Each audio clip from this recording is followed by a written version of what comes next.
Welcome to Aaron Mahnke's Cabinet of Curiosities, a production of iHeartRadio and Grim and Mild. Our world is full of the unexplainable. And if history is an open book, all of these amazing tales are right there on display, just waiting for us to explore. Welcome to the Cabinet of Curiosities.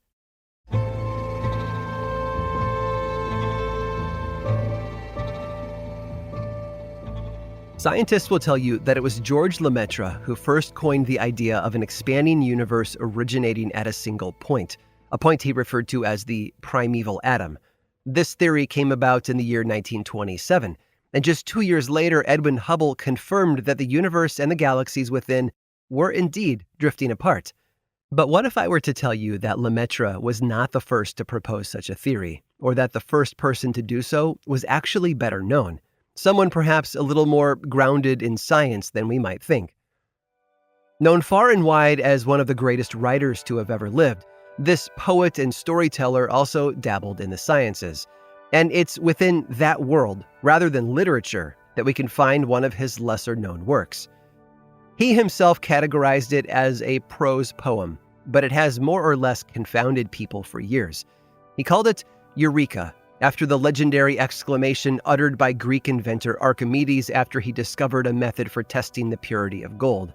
This work of nonfiction clocks in at a healthy 40,000 words, and it was actually the last bit of writing this man composed, just before his untimely death. After spending years composing it, he ended up delivering it as a speech on a blusty winter night in front of an audience of about 60 people. Yet it remains one of the most curious works of an already curious writer, given the incredible scientific merit found within it, despite its sheer lack of scientific proof. Among the massive theories contained within this work of genius are theories of what happens to the soul after the body dies, and how all things are composed of the same materials, the body, the spirit, and even the cosmos, and that at the end of everything, all consciousness will collapse into a singular mass. Now, if that sounds in any way convoluted or out there, rest assured that it has been analyzed and cross-analyzed in the years since his death. And let's say that there is much more merit in this fantastical work than you might expect. All throughout his life, this writer explored the ideas of life after death, so it's not all that outlandish to think that he explored them in a more scientific capacity as well. Oh, and there was one other major theme that he explored in his final piece, a theme that George Lemaitre got credit for coining in 1927.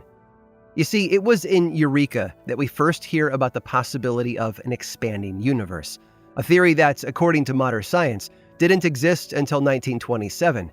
Yet, here it was, written out on the page 80 years earlier, in 1848. And he saw beyond just the expansion as well, proposing that the universe expanded and contracted like massive eternal heartbeats, something that science has found evidence of in the decades since. Yet this particular man is rarely mentioned in many conversations about the cosmos.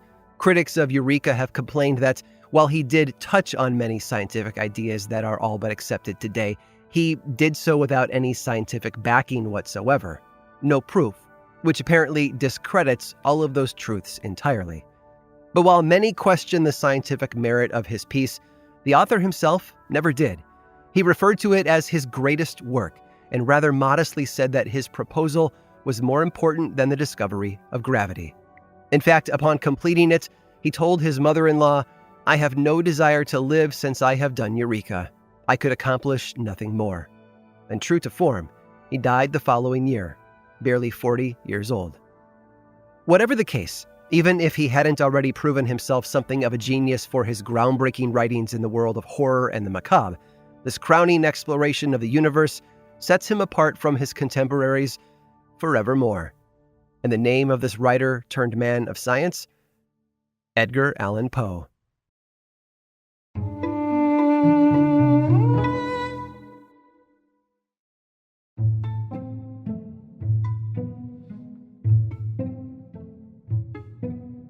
Conservation is so important to the survival of our planet. From preserving our natural resources to rescuing the animal kingdom, We need to do all we can to save what remains after generations of lost. Deforestation, climate change, and the Industrial Revolution have all decimated countless acres of land, spewed smog and chemicals into our air, and forced thousands of species to go extinct. Many of the animals that have survived, though, have done so by adapting. After World War II, for example, American soldiers returning home were getting married and moving out of the city to raise their families. Mass housing was being built in previously undeveloped areas, along with shopping centers and highways. In other words, the end of World War II led to the beginning of the era of the suburb. And with it came the destruction of millions of habitats across the United States, which either pushed out or wiped out the animal populations that once lived there. One of the most prominent areas where development affected the local animal population happened to be McCall, Idaho. McCall had been established in 1889 by Thomas and Louisa McCall. For over 50 years, it was home to a few major industries, including lumber and mining. Over that time, McCall drew all kinds of people to work and play there. Recreational sailors enjoyed taking their boats out on the lake, and the turn of the century saw an explosion of tourism brought on by new hotels and resorts. But after World War II, McCall became a hot destination for married couples and entrepreneurs looking to settle down. Newlyweds flocked there to build homes and start families, while business owners from the northern town of Lewiston came to open lodges, doctors' offices, and social clubs. Now, while all of this expansion brought a lot of money to the town, those who were already living there weren't very happy about it. New construction had infringed on the habitats of McCall's native beaver population. With nowhere else to go, and maybe a bit of resentment, the beavers began taking their anger out on their new neighbors.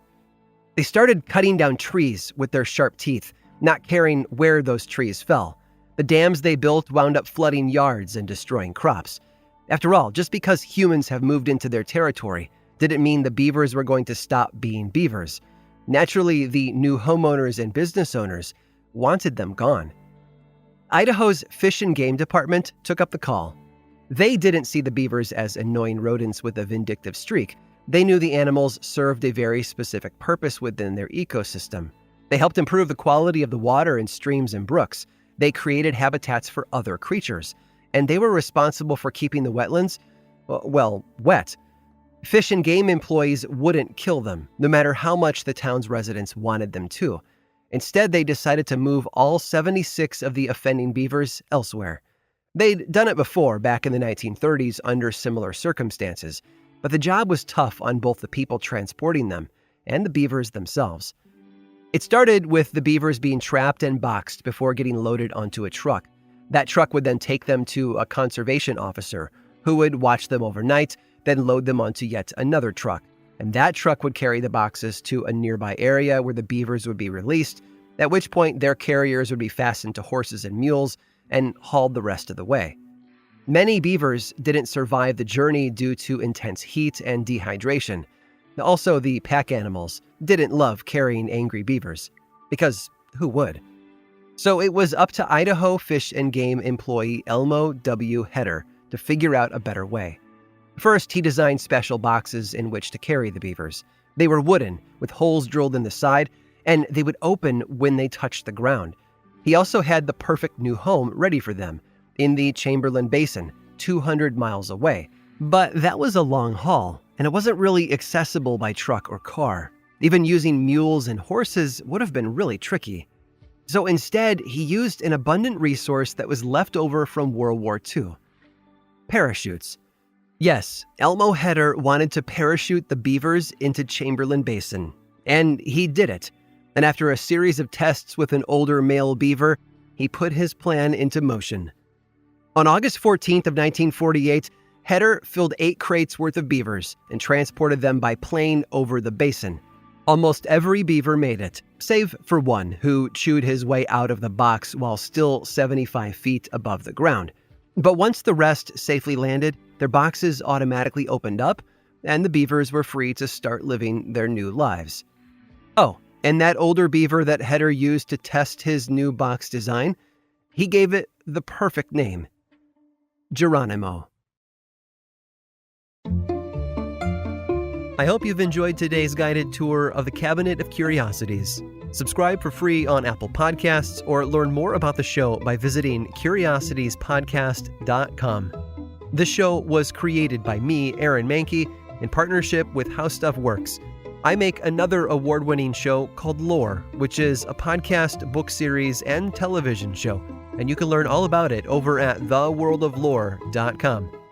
And until next time, stay curious.